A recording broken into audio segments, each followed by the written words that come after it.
We know that Hamas has to comply with the deal, and if Hamas doesn't comply with the deal, very bad things are going to happen. But I'm not going to do what the President of the United States has thus far refused to do, which is put an explicit deadline on it, because a lot of this stuff is difficult. A lot of this stuff is unpredictable. You basically have two regions in Gaza, one of which is relatively safe, I wouldn't say very safe, and one of which is incredibly dangerous. And part of ensuring that we get to a durable peace is to broaden the scope of the area that's safe. The most dangerous thing in Gaza at the moment is Israeli occupation with US backing. And it appears that what you're hearing in that whole spiel by our Vice President, JD Vance, is nothing more than a bunch of bullcrap. Now, why do I say that? Because we know what's being planned in Gaza. We just shared a story, an in-depth story out of Israeli media this week indicating that you have the who's who of US billionaires planning to essentially steal the land in Gaza. Part of it will belong to Israel apparently, but a huge portion of it will be used as a tax-free haven for tech billionaires and other billionaires here in the United States. They plan on building AI centers, Peter Thiel, Elon Musk, Steve Witkoff, all sorts of people who are either in the Trump administration or in the periphery of the Trump administration are involved. And now we have the Wall Street Journal confirming some of that reporting to some extent.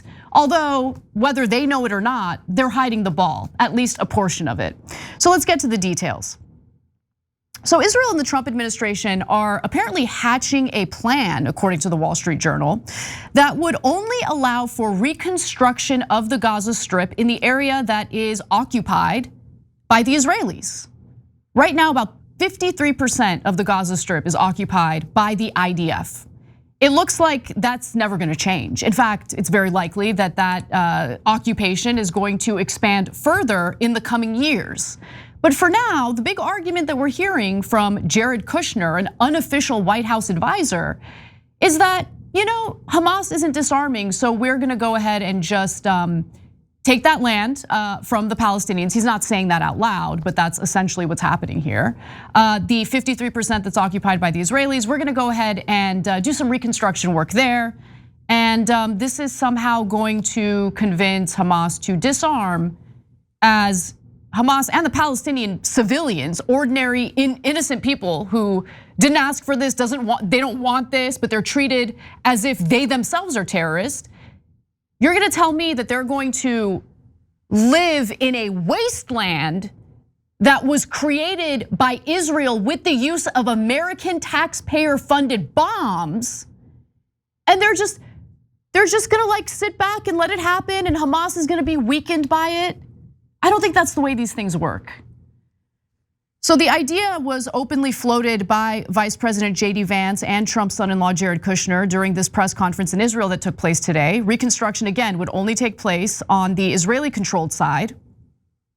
So do the governments who have committed providing some of the funding for the reconstruction know that essentially their money is gonna go toward helping Israel build its empire through helping them essentially construct new homes and a whole new civilization on stolen Palestinian land? Did they know that?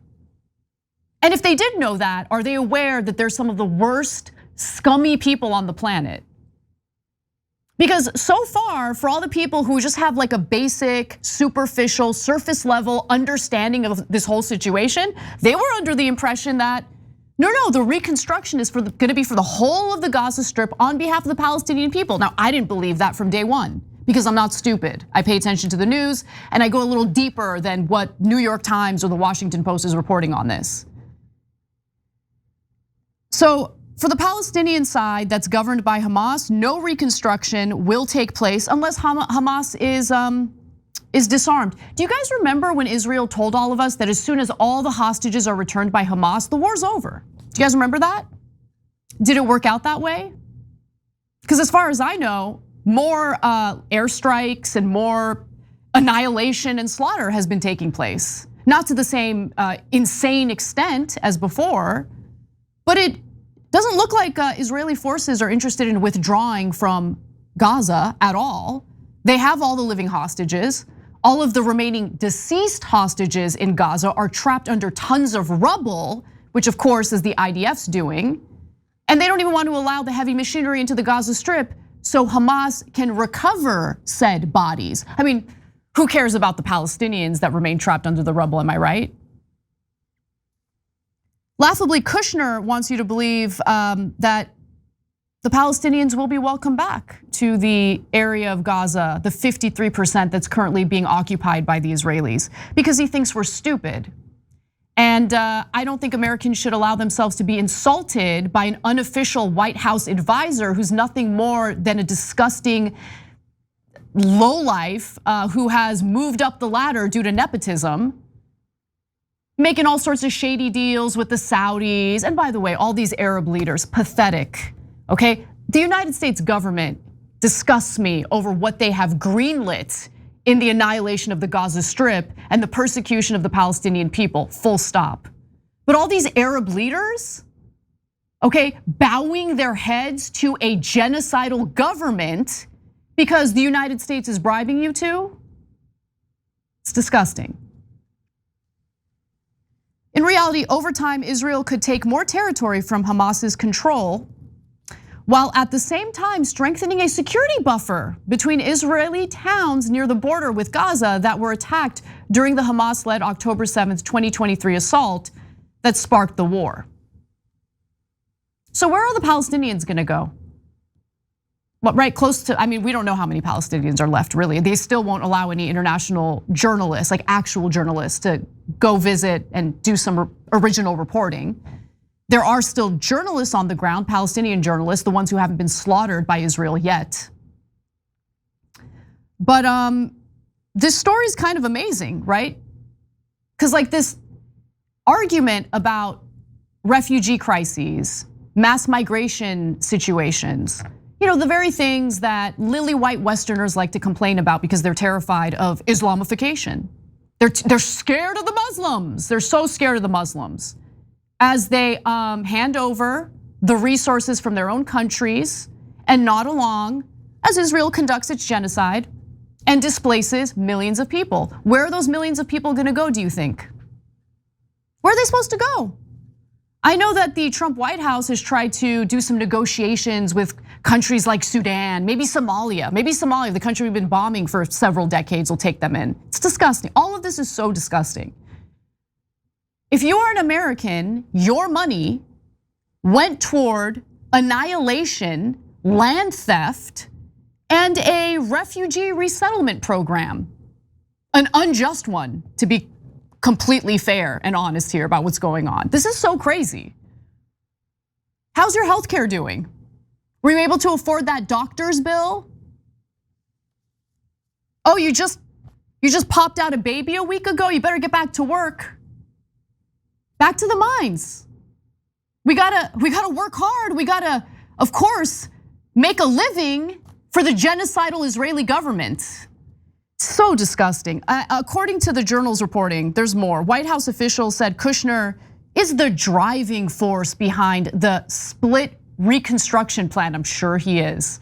Having devised it alongside Special Envoy Steve Witkoff, who even I was stupid enough to be fooled by early on in Trump's second term and thinking that he actually wants peace because he wants to do the right thing. What they want to do is drive the Palestinians out of the Gaza Strip. They want peace, yes, because it's really hard to, profit off land that doesn't belong to you when you have a war going on. They said Kushner has briefed Trump and Vance on the plan and has secured their support, which doesn't surprise me at all because they stand to profit from the AI centers and whatever other ridiculous plans they have for the future of the Gaza Strip. Arab mediators who are pathetic say they're alarmed by the plan. Ooh, they're alarmed. Are they writing strong letters to the US government as well? Are they also wagging their fingers like Biden did when he was president and didn't like how the Israelis were handling or prosecuting this war in Gaza? Yeah, save your alarm to yourself.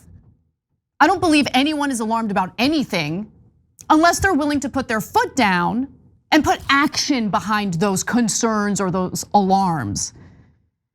Arab governments strongly oppose the idea of dividing Gaza. Well, it's happened. It's already happened. 53% of it is already occupied by the Israelis, and they want more, and they're going to get more. They're going to get more because the Arabs are weak.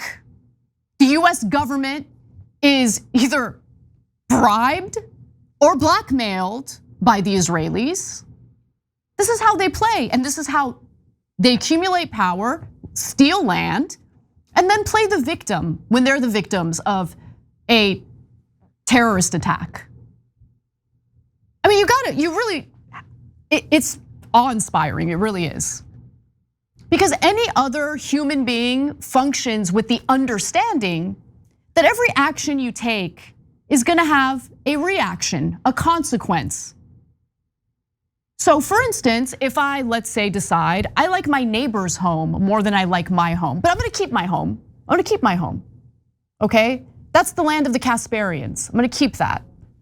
But my neighbor, beautiful 2-story home, nice railing around, oh, nice white picket fence. I'm gonna go in and take it. I'm gonna go take it.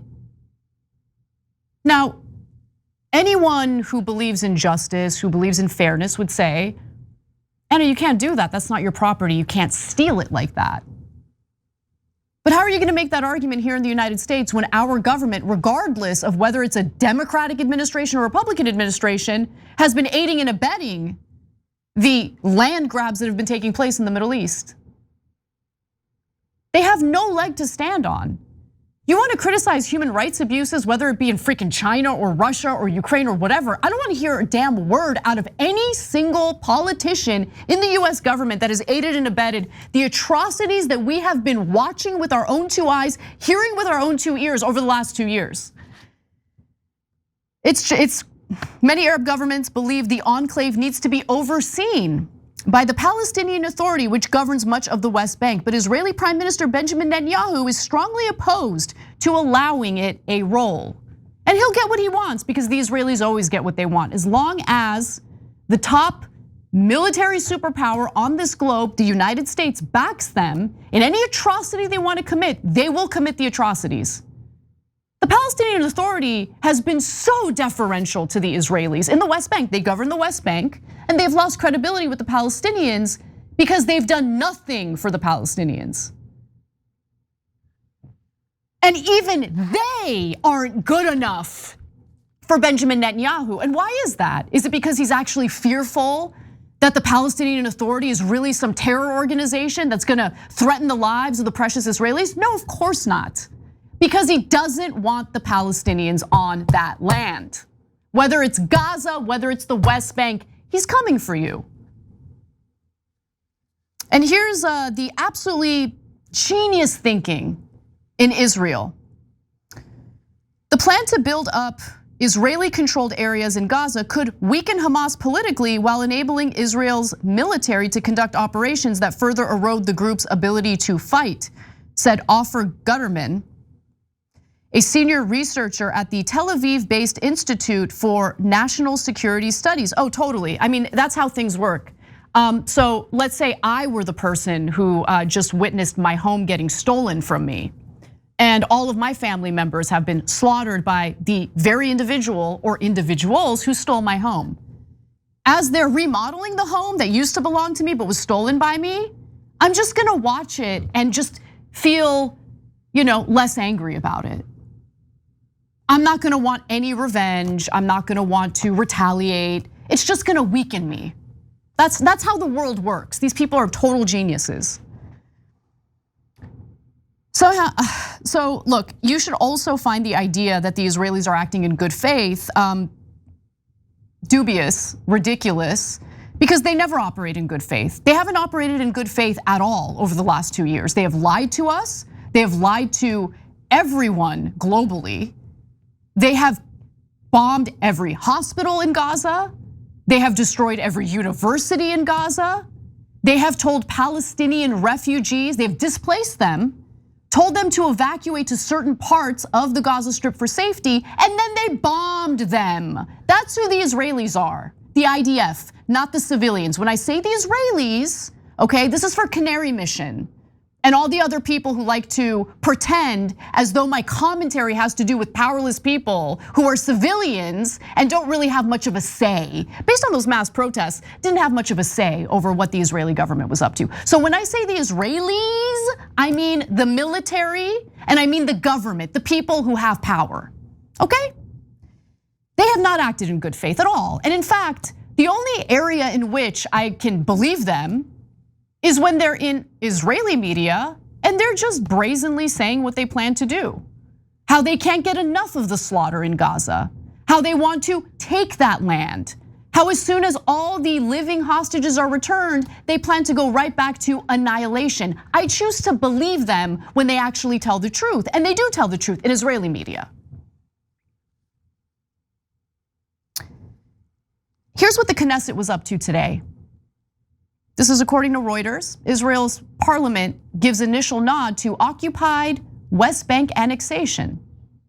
West Bank has nothing to do with Hamas. West Bank is governed by the weak, pathetic, cowering Palestinian Authority. And I don't know what kind of excuse the Israelis can possibly give to justify this brazen land theft, but that's what they're gonna do. And that's what they voted on literally today. Right-wing lawmakers voted on Wednesday to pass, in its preliminary reading, a bill that would apply Israeli sovereignty to all West Bank settlements, as well as another more limited bill to annex a major city settlement. The broader bill requires Israel to apply its laws and sovereignty to the areas of settlement in Judea and Samaria to establish the status of these areas as an inseparable part of the sovereign state of Israel. Now, this isn't a done deal yet, but it will be. It still has a few more obstacles that I think really aren't much obstacles when you consider the makeup of the current Israeli government. The bills must still pass 3 additional votes, and will now be referred to the Knesset Foreign Affairs and Defense Committee for further consideration. People get really upset because they're entitled pricks when I talk about the Israeli government the way I do. Now, if this were any other government, if this were the Armenian government, okay, the Armenian government, if our government was this obsessed with stealing the resources of my fellow Americans to help Armenia commit mass slaughter, I would be talking about this the exact same way. I've got no dog in the fight. You guys understand that? I'm not a supporter of Hamas. People get mad at me for that too. I don't really care. What they did on October 7th was disgusting. Killing innocent civilians is always wrong. That is not resistance, okay? But I'm also not gonna provide cover for the 2 straight years and more of endless slaughter, endless annihilation, endless land theft. And that's just over the last 2 years. We've been talking about what's been going down over the last several decades in that region of the world. And the bad actor is not all of the various Muslim countries that the United States has been bombing for decades. No, the bad actor is the country that has led to the instability in that entire region, and that's Israel. Because it's never enough for them, it's never enough. The borders that they already had, which were already incredibly unjust, that still wasn't enough. And Lebanon, they're bombing you for a reason. Even though there's a ceasefire that they signed, that ceasefire is supposed to be in place, they are bombing southern Lebanon as they try to construct all of the buildings that have been bombed by Israel previously because they intend to take that land. They haven't withdrawn from southern Lebanon because they intend to take that land. Can we just stop pretending? I'm so sick of the pretending. If you want to pretend, then go ahead. I'm not pretending. I see what's happening, it's super obvious. And what's amazing to me is, I tell you exactly what's gonna happen, it happens, and no one who denied it or doubted it comes back to me and says, you know what, Ana, you were right. Like Jillian Michaels never comes back to say, you know what, Ana, you were right. This is an expansionist land grab project by the Israelis. They just moved the goalpost to something even more disgusting and extreme. And don't worry, the Israelis will accomplish that too. Every time you ring the bell below, an angel gets his wings. Totally not true, but it does keep you updated on our live shows.